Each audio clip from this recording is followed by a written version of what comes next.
All right, so we knew an unsettled pattern and system was coming, and Yeah. that we're in the thick of it right now. We are. It's active, and you know, I think the rain good, snow even fine, places that aren't shocked by it. Yeah.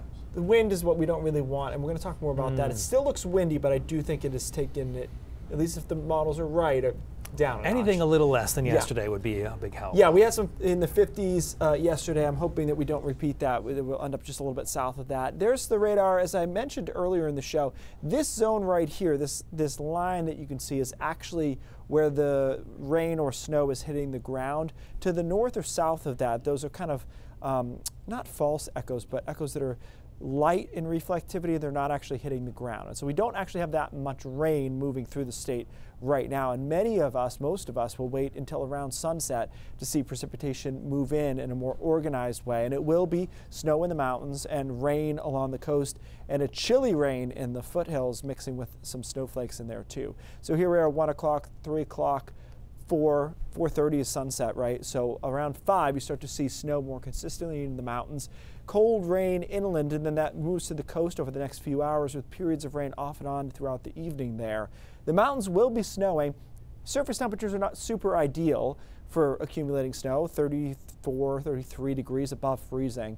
But it's hard to get it. You know, you don't have too many November snow events where it's in the 20s at the surface. So it's just kind of the cost of doing business with snow this time of the year. But it will accumulate, I think, and not just in the highest terrain, down to some of the mountains and the valley, the mountain towns and valleys throughout the evening into early and Thursday morning. On Thursday morning, things move out pretty quickly as a couple of rain and snow showers. Snow shower perhaps all the way into Washington and Hancock County tomorrow morning, so be aware of that. Big hit of wind early tomorrow morning, and it's windy throughout the day on Thursday, but my sense is that if you don't end up with a power outage by 9 or 10 in the morning on Thursday, then you're probably good because the rest of the day won't be quite as windy. Snowfall amounts around 2 inches should do it. The crux of that being here and back into New Hampshire. Well, obviously the highest terrain will see more than 2 inches, but generally speaking. And then a quick hit along the coastline where you'll see snowflakes, but it won't hit the ground or really accumulate in any way on Thursday morning. As far as the wind goes, as the low deepens out over the ocean, the wind turns northwest, and that's when the winds will be their strongest. So that's around, let's say 4, 5, 6 in the morning that we see our strongest wind gusts. So again, if you don't have any issues through mid-morning, I would say the rest of the day is windy, definitely, but not enough to cause any additional damage. So if these numbers hold, the models have backed off a little bit. It looks less windy than yesterday, which is good because we had a decent amount of outages yesterday in the 25,000 range, I think, at the peak at one point.